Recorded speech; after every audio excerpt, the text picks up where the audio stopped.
नमस्कार दोस्तों, अगर मैं आपसे पूछूं कि दुनिया में सबसे छोटी चीज कौन सी है तो शायद ही आपको इसके बारे में पता नहीं होगा, क्योंकि आपने स्कूल में या फिर ये नहीं पढ़ा होगा। अगर आप एक स्टूडेंट है या फिर एक टीचर है तो ये वीडियो आपको पूरा जरूर देखना चाहिए, क्योंकि स्ट्रिंग थ्योरी एक्सप्लेन करती है कि दुनिया की सबसे छोटी चीज कौन सी है। आज तक हमें पता था कि हम एटम को सीखते आए हैं, प्रोटॉन न्यूट्रॉन को सीखते आए, इलेक्ट्रॉन को सीखते आए, पर आज एक नई चीज सीखेंगे। भले मेरा व्हाइट बोर्ड थोड़ा छोटा है, मैंने चीजें जो है वो छोटी करके लिखी है, पर ये पूरा वीडियो कंप्लीट हो जाने तक आपको स्ट्रिंग थ्योरी क्या है ये बहुत अच्छी तरीके से समझ में आएगी। देखिए, सबसे पहले इसको स्ट्रिंग थ्योरी को गाइस हम यम थ्योरी भी बोलते हैं, ठीक है। स्ट्रिंग थ्योरी का नाम एम थ्योरी भी रखा है। सबसे पहले गाइस हमें पता है कि कोई भी चीज जो बनती है वो बनती है एटम से, ठीक है। ये एक बेसिक कंसेप्ट है। सबसे पहले एटम को एक फंडामेंटल एलिमेंट्री पार्टिकल बोला गया था, यानी माना गया था कि इसके अंदर कुछ भी नहीं है। एलिमेंट्री फंडामेंटल पार्टिकल क्या होता है इसका वीडियो मैंने बनाया है कि जिसके अंदर कुछ भी नहीं होता उसको हम एलिमेंट्री या फंडामेंटल पार्टिकल जो है वो बोलते हैं। तो सबसे पहले माना गया था कि एटम एक फंडामेंटल पार्टिकल या एलिमेंट्री पार्टिकल, इसके अंदर कुछ नहीं। बाद में खोज हुई तो पता चला कि इसके अंदर प्रोटॉन, न्यूट्रॉन और इलेक्ट्रॉन होते हैं, ठीक है। उसके बाद खोज हुई तो पता चला कि इलेक्ट्रॉन ही सिर्फ एक एलिमेंट्री पार्टिकल है, यानी इलेक्ट्रॉन के अंदर कुछ भी नहीं होता। पर बात करेगा प्रोटॉन और न्यूट्रॉन की कि तो इसके अंदर भी कुछ ना कुछ होता है, और इसीलिए हम प्रोटॉन और न्यूट्रॉन को एलिमेंट्री पार्टिकल नहीं बोलते। क्यों नहीं बोलते? क्योंकि प्रोटॉन और न्यूट्रॉन के अंदर होते हैं क्वार्क। कल ही मैंने क्वार्क का वीडियो बनाया है, बहुत शानदार वीडियो है, वो देख लेना, आपको सब चीजें समझ में आ जाएगी। तो जो प्रोटॉन होता है ये दो अप क्वार्क और एक डाउन क्वार्क से बनता है, और जो न्यूट्रॉन होता है ये दो डाउन क्वार्क और एक अप क्वार्क से बनता है। अब ये क्वार्क क्या कंसेप्ट क्या है तो ये क्वार्क का वीडियो देख लेना, आपको समझ में आएगा। तो गाइज यहाँ पे प्रोटॉन जो है वो क्वार्क से बनता है और न्यूट्रॉन भी क्वार्क से बनता है। इतना तो आपको समझ में आ गया। तो माना गया, तो जो मॉडर्न फिजिक्स था इसके हिसाब से क्वार्क जो है वो सबसे छोटी चीज बनी गई। पहले एटम सबसे छोटी चीज था, उसके बाद प्रोटॉन, न्यूट्रॉन, इलेक्ट्रॉन सबसे छोटे हो गए, पर पाया गया कि प्रोटॉन और न्यूट्रॉन के अंदर भी क्वार्क प्रेजेंट होता है। तो क्वार्क को मॉडर्न फिजिक्स ने कहा कि ये सबसे छोटी चीज कौन सी है, क्वार्क। और यहाँ पे गाइस मॉडर्न फिजिक्स की सोच जो है वो खत्म हो जाती है, और इसके बाद आती है स्ट्रिंग थ्योरी। तो यहां तक आपको क्लियर है कि मॉडर्न फिजिक्स का अगर हम बात करें तो उनके हिसाब से क्वार्क जो है वो सबसे छोटी चीज है, ठीक है। और यहाँ पे मॉडर्न फिजिक्स की सोच खत्म हो जाती है, और वहां से स्टार्ट होती है स्ट्रिंग थ्योरी। अब स्ट्रिंग थ्योरी का क्या बोलना है, देखिए शॉर्टकट में और थोड़ी इजी लैंग्वेज में समझाने की कोशिश करता हूं।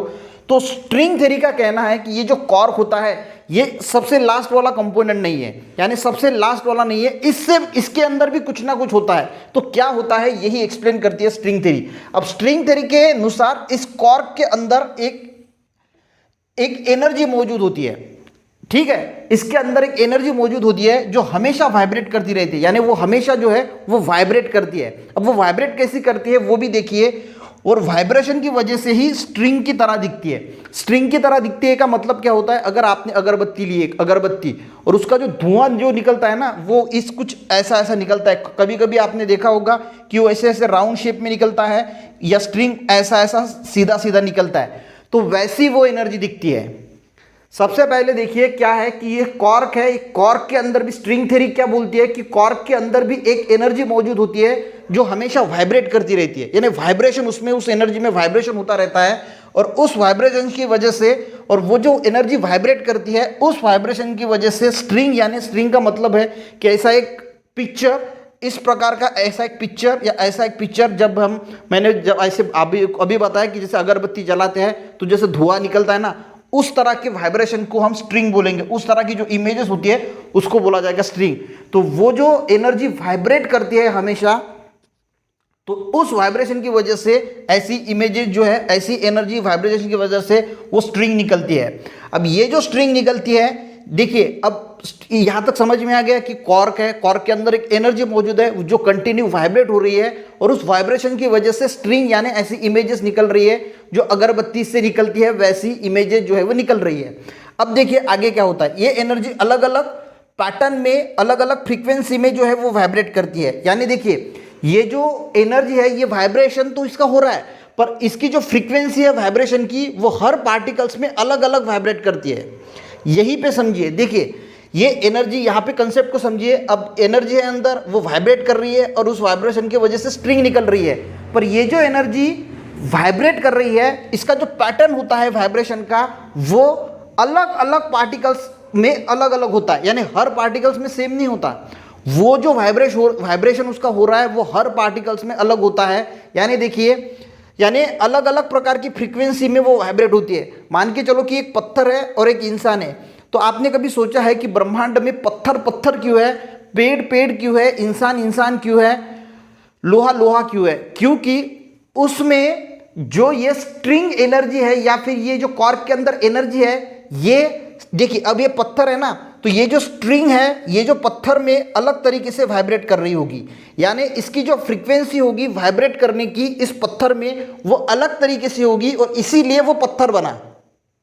कंसेप्ट को समझिए, ये कॉर्क के अंदर जो एनर्जी वाइब्रेट हो रही है ना, ये अलग अलग फ्रीक्वेंसी पे वाइब्रेट हो रही है। और ये जो पत्थर के अंदर भी एक एटम है, एटम के अंदर भी ये इलेक्ट्रॉन प्रोटॉन न्यूट्रॉन है, न्यूट्रॉन के अंदर कॉर्क है और कॉर्क के अंदर ये एनर्जी मौजूद होगी। पर पत्थर के अंदर जो एनर्जी मौजूद है जो वाइब्रेट हो रही है वो अलग फ्रीक्वेंसी से वाइब्रेट हो रही है और इसीलिए ये पत्थर बना। और इंसान के अंदर जो वाइब्रेशन हो रहा है उस फ्रीक्वेंसी का वो अलग पैटर्न में है, अलग फ्रीक्वेंसी का है और इसीलिए हम इंसान बने। यानी हर पार्टिकल्स में, अलग अलग पार्टिकल्स में ये जो एनर्जी होती है, ये जो वाइब्रेशन होता है ये अलग फ्रीक्वेंसी का होता है और इसीलिए अलग अलग पार्टिकल जो है वो बनते हैं। देखिए ये एनर्जी अलग अलग पैटर्न में वाइब्रेट करती है जिसकी वजह से अलग अलग पार्टिकल्स बनते हैं। कंसेप्ट समझ में आ गया होगा आपके कि मैंने क्या बताना चाह रहा हूँ कि ये अलग अलग पैटर्न में, फ्रीक्वेंसी में, हर पार्टिकल में अलग अलग जो है वो वाइब्रेट करती है और इसीलिए अलग अलग पार्टिकल्स बनते हैं। इसीलिए पत्थर बना, इसलिए हम इंसान बने, इसलिए पेड़ पौधे बने, क्योंकि पेड़ में जो ये वाइब्रेट हो रही होगी वो अलग पैटर्न की होगी, हमारे में जो इसकी वाइब्रेशन एटम के अंदर हो रहा है वो अलग होगा और इसीलिए अलग अलग पैटर्न के जो है वो लोग, अब लोग नहीं, लोगों में, सब लोगों में तो सेम ही पैटर्न होगा, पर अगर चीज़ों की बात करें हम तो डिफरेंट डिफरेंट चीज़ें हैं। और इसीलिए कहा जाता है कि ये ब्रह्मांड इतना विचित्र है, क्योंकि ब्रह्मांड में बहुत सारी वस्तुएं हैं, बहुत सारी चीज़ें हैं और हर चीज़ में ये जो एनर्जी है, ये जो वाइब्रेट कर रही है वो अलग अलग जो है वो फ्रीक्वेंसी पे जो है वो वाइब्रेट करती है। ठीक है, तो ये हो गई गाइस, तो ये बताती है स्ट्रिंग थ्योरी। ठीक है, ये हो गई हमारी स्ट्रिंग थ्योरी। पर स्ट्रिंग, तो ये आपको पता चल गया कि कॉर्क के अंदर भी एक वाइब्रेशन एनर्जी जो है वो मौजूद होती है। पर इस थ्योरी के अनुसार जो है, अब ये थ्योरी जो है ये 11 डायमेंशन की इसके लिए ज़रूरत होती है, 11 डायमेंशंस की, यानी 10 स्पेशल डायमेंशन और एक टाइम का डायमेंशन। पर अगर हमारे ब्रह्मांड की बात करें तो हमारे ब्रह्मांड में 4 ही डायमेंशन मौजूद है। जैसे हम डायमेंशन निकालते हैं एक्स वाई जेड, ठीक है, तो ये हो गए 3 डायमेंशन और एक टाइम का डायमेंशन लिया जाता है। तो हमारे ब्रह्मांड में सिर्फ 4 डायमेंशन मौजूद है और इस थ्योरी को अगर मौजूद होना है तो टोटल डायमेंशन की कितनी ज़रूरत है, तो 11 डायमेंशन की ज़रूरत है। तो गाइज, जो इस थ्योरी को मानने वाले लोग थे तो ये ब्रह्मांड में काम करनी चाहिए ना। तो जो लोग इस थ्योरी को मानते हैं तो वो कहते हैं कि जो बाकी के बचे कितने 7 डायमेंशन, तो वो 7 डायमेंशन इतने छोटे होंगे कि जो हमें दिखाई भी नहीं देते होंगे। तो उनका मानना है, जो स्ट्रिंग थ्योरी को मानते हैं वो बोलते हैं कि जो 7 डायमेंशन होंगे वो इतने छोटे होंगे कि वो हमें दिखाई भी नहीं देते होंगे। तो इस थ्योरी को प्रूव करने के लिए टोटल कितनी डायमेंशन की जरूरत होती है, 11 डायमेंशन की जरूरत होती है। ये थ्योरी एक चीज और बात बताती है। ये थ्योरी क्या बताती है, स्ट्रिंग थ्योरी एक और पार्टिकल के बारे में बताती है जिसका नाम है टाइकॉन, TACHYON, टाइकॉन। और ये थ्योरी बोलती है कि इसकी रफ्तार लाइट से भी ज़्यादा है। देखिए, स्ट्रिंग थ्योरी ने ये तो सब कुछ एक्सप्लेन कर ही दिया, और एक चीज़ एक्सप्लेन की कि एक ऐसा पार्टिकल है जिसका नाम है टाइकॉन, TACHYON, टाइकॉन, और इसकी रफ्तार इस थ्योरी के अनुसार लाइट के स्पीड से भी, लाइट से भी ज़्यादा है। ठीक है, पर जो भौतिक शास्त्र वाले मानने वाले लोग हैं, जो फिजिक्स वाले हैं, वो इस थ्योरी को नकार देते हैं, क्योंकि इसको एक्सपेरिमेंटली प्रूव करना नामुमकिन है। ठीक है, प्रयास चालू है पर ये एक्सपेरिमेंटली जो है वो इसको टेस्ट नहीं कर पा सकते हम। पर ये भौतिक शास्त्री मानते हैं कि लाइट की जो स्पीड होती है वो सबसे ज़्यादा होती है और उससे ज़्यादा किसी भी पार्टिकल्स की या किसी भी वस्तु की चीज़ नहीं हो सकती। ये कौन मानते हैं, भौतिक शास्त्र वाले मानते हैं कि लाइट की स्पीड सबसे ज़्यादा होती है। और स्ट्रिंग थ्योरी बोलती है कि इस टाइकॉन की स्पीड जो है वो लाइट की स्पीड से भी ज़्यादा होती है और इसीलिए जो भौतिक शास्त्री है वो इस थ्योरी को रिजेक्ट करते हैं। और इसका दूसरा कारण ये भी है क्योंकि इस थ्योरी को एक्सपेरिमेंटली टेस्ट हम नहीं कर सकते। तो ये है गाइस, स्ट्रिंग थ्योरी के बारे में बताने की कोशिश की और एटम के अंदर क्या क्या होता है। मेरे हिसाब से कहने की, बताने की, शॉर्टकट में आपको समझाने की कोशिश की। और अगर एक स्टूडेंट है, टीचर है, तो ये चीज़ें आपको गाइस ज़रूर पता होनी चाहिए कि एटम के अंदर भी क्या क्या होता है। ठीक है, तो मैंने ट्राई किया आपको समझाने की। अगर आपको वीडियो समझ में आया थोड़ा भी तो एक लाइक ज़रूर कीजिएगा, इससे मेरा मोटिवेशन बढ़ता है। और लोगों के साथ, अपने दोस्तों के साथ, अपने जो सहयोगी होंगे उनके साथ भी ये वीडियो ज़रूर शेयर करना। मिलते हैं गाइस ऐसे ही नेक्स्ट वीडियो में, तब तक के लिए गाइस जय हिंद।